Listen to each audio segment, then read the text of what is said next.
Ya pemirsa, independensi dan transparansi kasus dugaan TPPU yang menjerat mantan Jampitsus Febri Ardiansyah masih menjadi pertanyaan besar bagi masyarakat.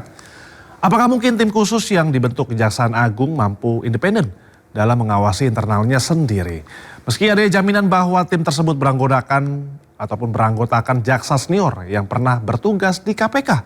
Mari kita bahas pertanyaan ini dengan Saud Sitomorang, Wakil Ketua KPK periode 2015-2019. Selamat siang, Bang Saud. Selamat siang, Mas Indra.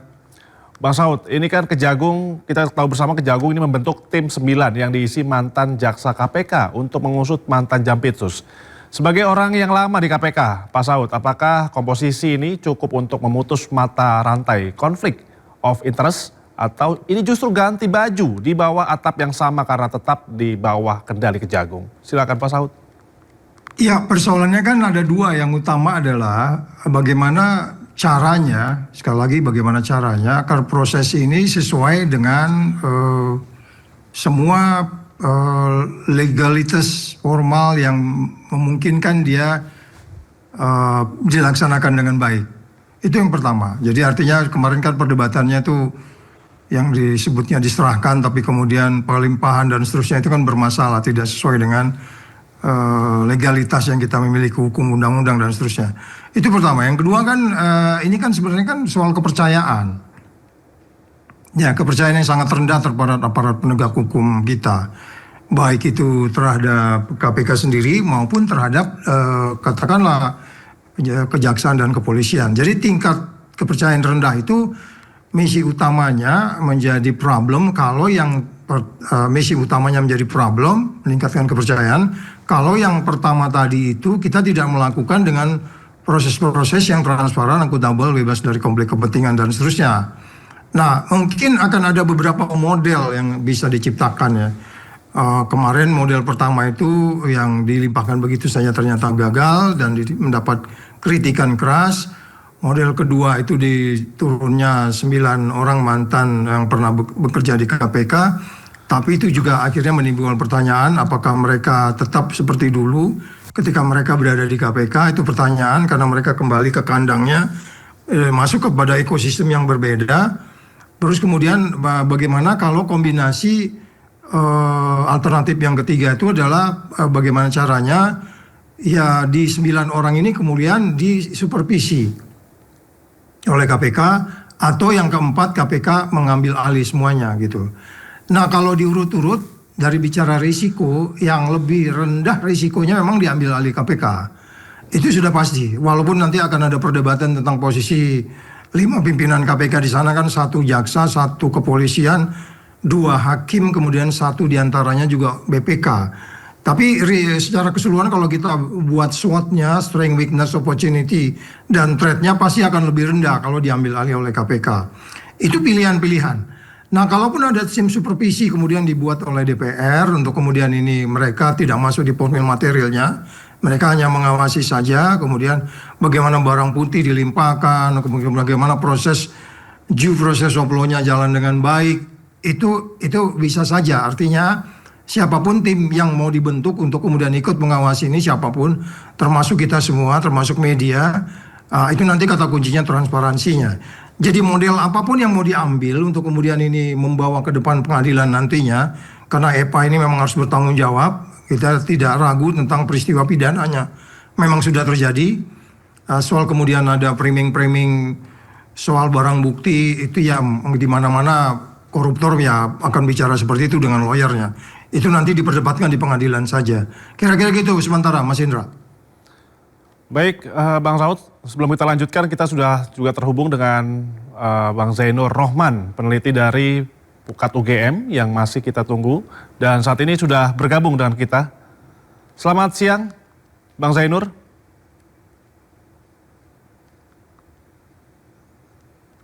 Bang Zainur. Selamat siang, Bang Zainur.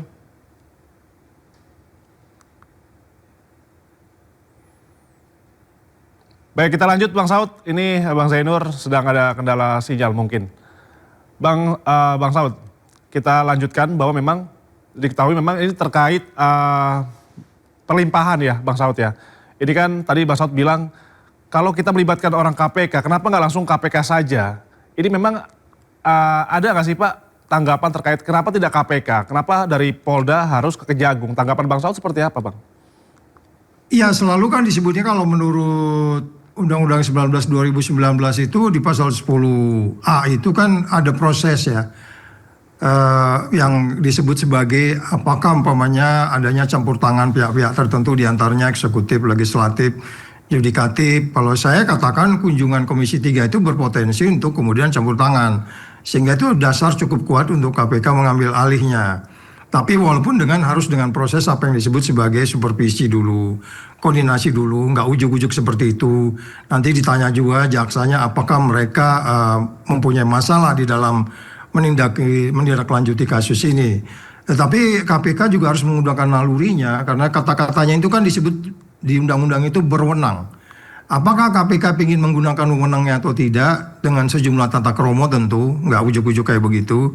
Tapi yang paling penting kan beberapa kali saya sebutkan bagaimana kita mengirim sinyal kepada masyarakat, kepada masyarakat, ke pasar kalau dari sisi ekonomi bahwa kita memang sudah melakukan penindakan, pengambil kebijakan, keputusan-keputusan yang sesuai dengan undang-undang kita miliki, KUHP-nya dan seterusnya, undang-undang kepolisian, undang-undang dari kejaksaan sendiri, kemudian undang-undang KPK.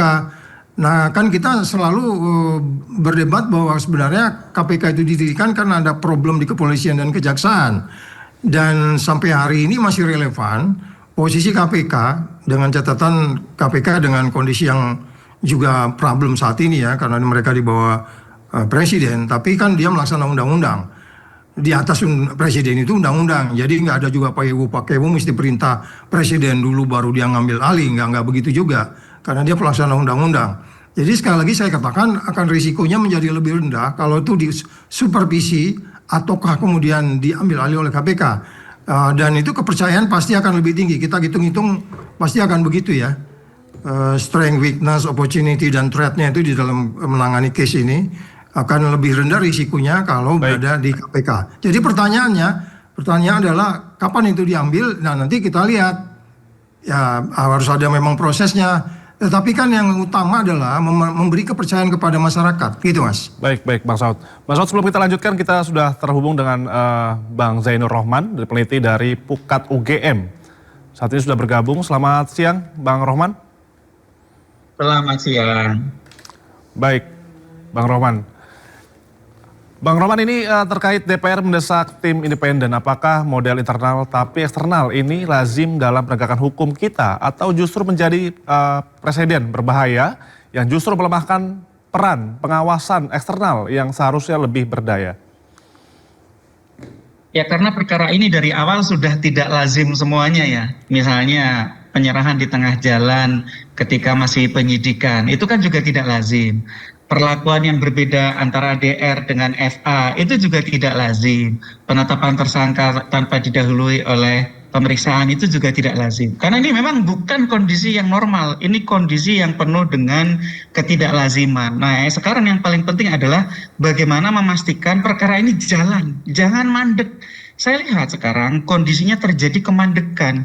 Tidak ada pemeriksaan yang berarti oleh pihak kejaksaan. FA belum ditahan, belum ada penggeledahan terhadap perkara yang diduga terkait dengan FA. Bahkan ada upaya-upaya dari pihak FA maupun DR untuk mendelegitimasi proses dengan mengatakan misalnya itu emas, uang itu ada yang punya. Itu misalnya dikait-kaitkan juga dengan presiden bahwa FA ini berprestasi, tangan kanan presiden dan seterusnya. Jadi memang ini butuh ya mekanisme pengawasan yang optimal, baik pengawasan internal maupun pengawasan eksternal.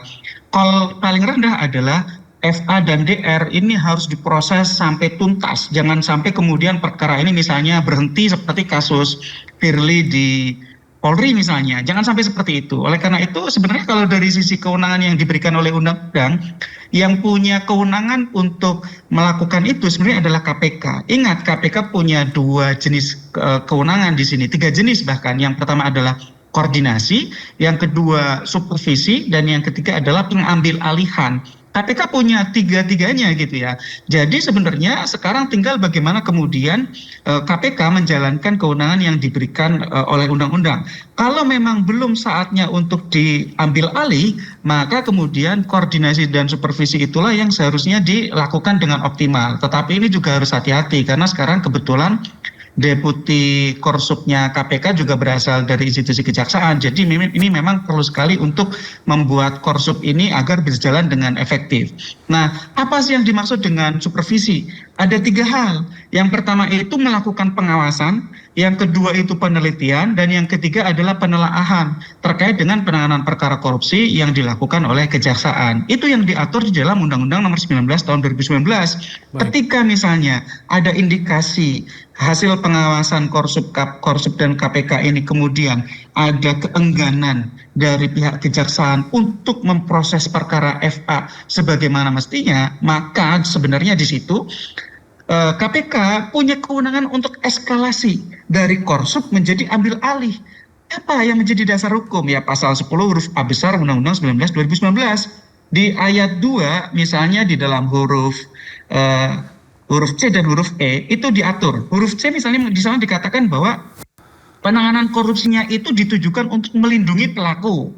Ya misalnya FA, kan ini kalau memang dilindungi oleh kejaksaan bisa diambil alih, artinya oleh KPK. Yang kedua adalah ada hambatan karena campur tangan dari pemegang kekuasaan eksekutif. Nah menurut saya sejauh ini 2 indikasi ini sudah sangat kuat nih, yaitu perkaranya itu terkatung-katung, tidak segera diproses sebagaimana mestinya, dan yang kedua itu ada campur tangan ya. Soal campur tangan ini sudah diketahui secara luas oleh publik kan, bagaimana kemudian ada perintah untuk mengalihkan dari Polri kepada kejaksaan gitu. Jadi sekarang kita lihat yang disediakan oleh undang-undang itu sebenarnya adalah KPK punya kewenangan untuk Korsup dan ambil alih. Nah, kembali lagi soal apakah perlu dibentuk tim-tim gitu ya. Yaitu kalau semua jalan yang disediakan oleh hukum tidak bisa mengalami kemacetan, tidak bisa untuk memproses FA, ya saya pikir itu membentuk tim seperti itu juga sangat-sangat mungkin. Tetapi pertanyaannya, kalau sudah dibentuk tim, kira-kira apakah juga dapat bekerja dengan efektif? Itu juga masih menjadi pertanyaan baru. Jadi sebelum soal pembentukan tim, menurut kami yang paling penting adalah bagaimana Korsup oleh KPK maupun kemungkinan untuk mengambil alih. Nah, DPR tanpa membentuk tim pun, DPR itu punya kewenangan, tetapi yang penting tidak masuk ke dalam substansi perkara. DPR silahkan untuk melakukan pengawasan terhadap kejaksaan, misalnya dengan pendapat dan seterusnya. Gitu Mas. Baik, Bang Rohman, ini singkat saja nih untuk Bang Rohman dan juga Bang Saud ini. Terkait kasus ini, bisakah berjalan objektif jika penyidiknya masih berada di bawah komando institusi yang sama dengan pihak yang disidik? Ini seperti apa singkatannya nih Bang? Dari saya dulu ya. Kalau dari saya tentu sangat berat untuk bisa berjalan objektif ya. Sehingga sekali lagi bisa mereka itu berjalan sendiri. Sekali lagi mereka eselon 2 rata-rata ya, yang sangat masih menginginkan karir di internal kejaksaan.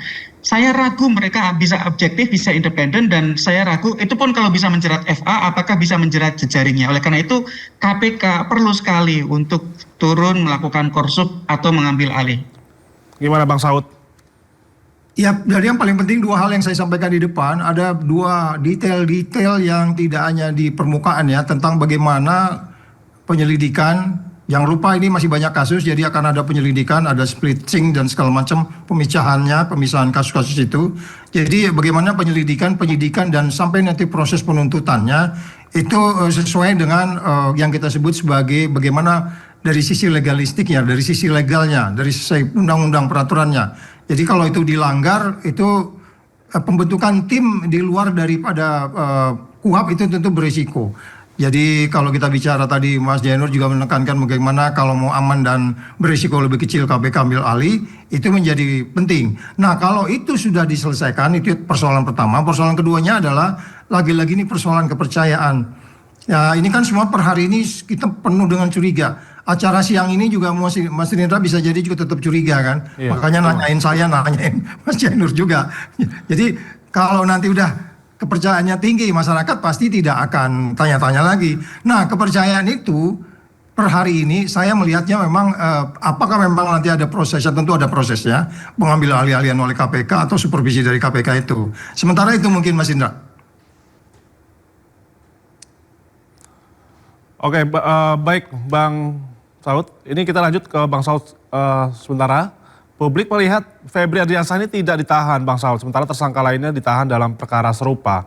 Berdasarkan pengalaman Anda, apakah ada celah hukum yang bisa digunakan untuk membenarkan perbedaan perlakuan ini nih Pak? Atau ini murni diskriminasi hukum? Gimana Bang Saud sebagai mantan wakil ketua KPK? Pertama kan karena ini kita persoalan dengan aparat penegak hukum. Ketika Anda tidak tegas dan kemudian tidak ada inovasi, katakan saja proses penahanan itu harus memiliki apa yang disebut equity before the law.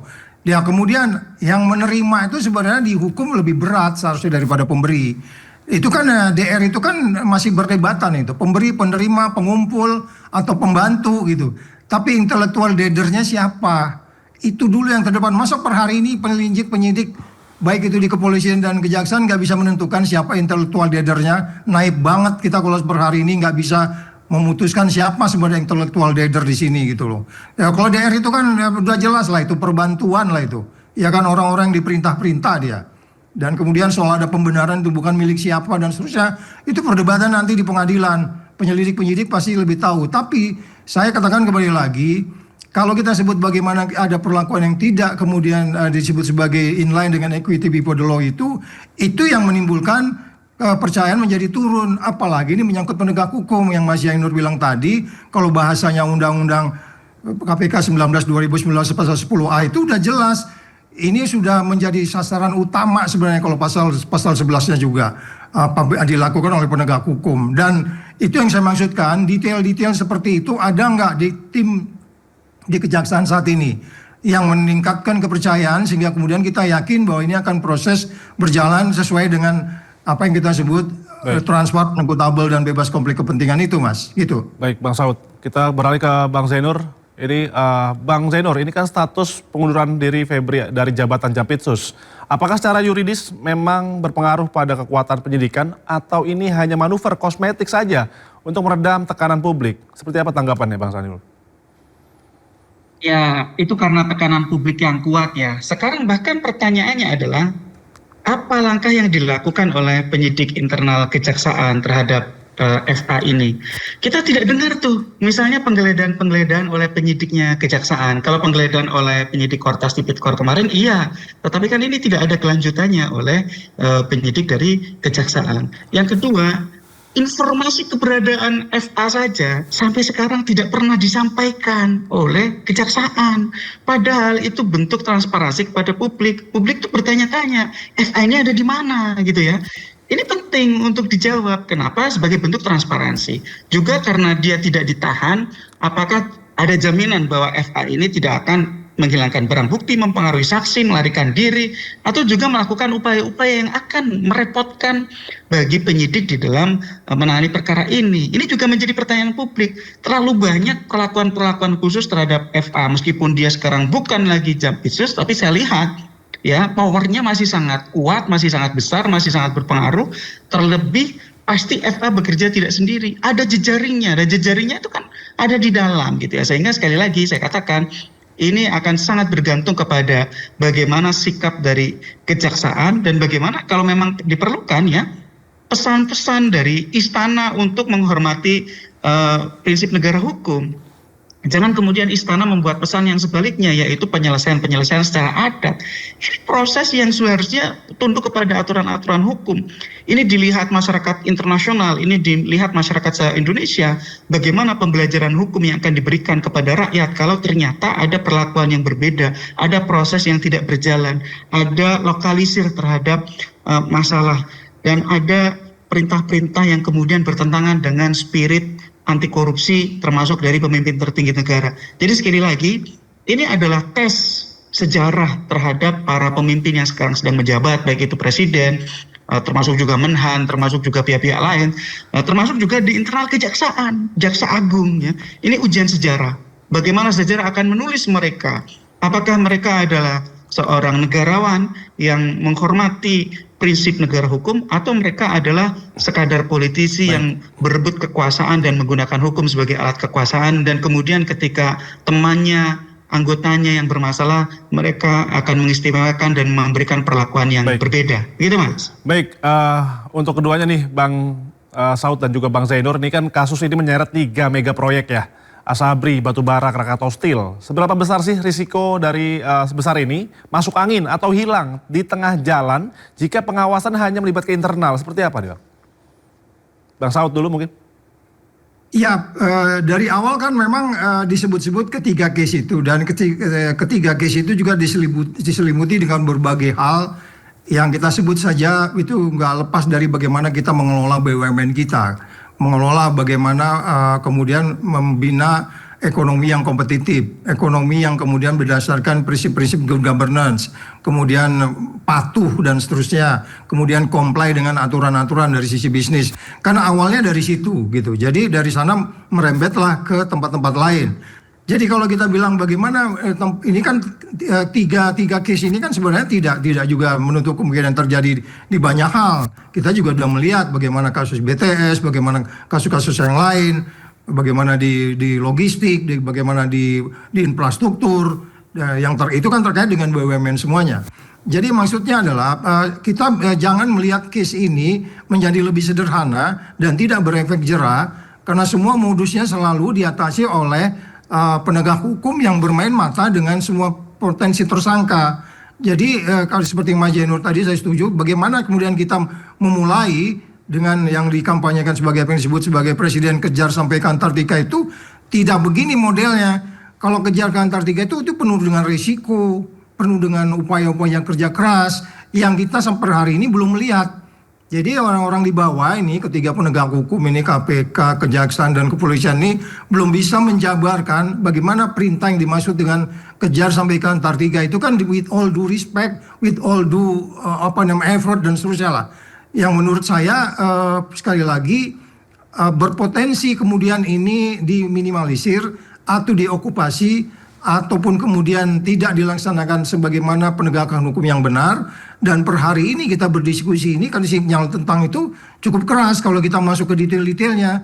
Termasuk kemudian kalau memang kita mau masuk ke detail-detail proses bagaimana saksi, bagaimana barang bukti, bagaimana pengembangan berikutnya, bagaimana tim 9 menjelaskan ke publik kami sudah melaksanakan ini. Jadi ada daily management atau daily expose yang memungkinkan kasus yang sangat besar ini karena menyangkut penegak hukum tidak dianggap sama dengan kasus-kasus biasa. Oke, mungkin di mata penegak hukum ini biasa karena mereka udah biasa melakukan penegakan hukum, tapi di mata publik ini sangat-sangat luar biasa, gitu Mas Indra. Baik, gimana Bang Zainul? Ya, itu kan kasus-kasus yang diduga dengan kasus yang ditangani oleh pihak di internal kejaksaan. Ya, ini juga kasus ini akan membongkar bagaimana akuntabilitas penanganan perkara di kejaksaan. Kalau ternyata penanganan korupsi mengandung korupsi, ya inilah saatnya. Ya ini kan artinya ada dugaan mafia hukum di dalam institusi tubuh penegak hukum itu sendiri. Nah jadi ini merupakan pertaruhan. Apakah momentum ini akan digunakan untuk membersihkan institusi penegak hukum dari para pelanggar hukum yang berasal dari aparat penegak hukum, ataukah ini kemudian kembali lagi akan ada settlement politik diselesaikan secara adat. Kalau ini diselesaikan secara adat, maka kita kehilangan momentum untuk memperbaiki institusi penegak hukum kita. Itu Mas. Baik Bang, ini pertanyaan terakhir untuk Bang Saud dan juga Bang Zainur. Ini kan jika Anda diberi kesempatan memberi satu saran konkret kepada Presiden atau aparat penegak hukum saat ini untuk mengakhiri polemik ini, langkah apa yang paling mendesak dilakukan agar kepercayaan publik tidak ambruk total? Bang Saud dari awal Bang. Kalau saya sih, kalau umpamanya mereka ingin bikin pendaftaran, merekrut tim investigasi, katakannya turut di tim ini, gua daftar tuh Mas Indra, itu aja. Gue ikut di dalamnya tuh. Baik. Mas Zainur juga join bila perlu. Gimana kalau menurut Bang Zainur? Ya, kalau saya Mas Indra mulai dari satu, tahan FA. Itu Mas Indra. Singkat-singkat sekali ya. Ada tambahan lagi mungkin. Ya tentu ini dilihat oleh publik secara luas ya. Jadi ini pertaruhan nama Adiaksa gitu ya. Ini nama institusi, nama korps. Jangan korbankan nama institusi demi melindungi orang perorangan. Jangan mengorbankan penegakan hukum, prinsip negara hukum yang merupakan fondasi dari NKRI ini demi melindungi nama seseorang. Maka kalau saya beri saran kepada Presiden gitu ya, ya kalau saya beri saran sih serahkan saja kasusnya kepada KPK. Itu kalau dari sisi Presiden. Kalau dari sisi kejaksaan, ya saran saya itu tadi tahan FA, geledah Jampitsus, bongkar jejaring mafia hukumnya tanpa ada yang tersisa di tubuh kejaksaan sehingga kejaksaan akan menjadi institusi yang jauh lebih bersih. Ini mungkin adalah pil pahit, tapi kalau diminum dengan baik sesuai dengan resep, harapannya bisa menyehatkan. Itu Mas Indra. Baik, terima kasih atas kesempatannya bergabung studio pada di Sindo Siang pada hari ini, Mas Bang Saud, Bang Zainur. Terima kasih, salam sehat selalu.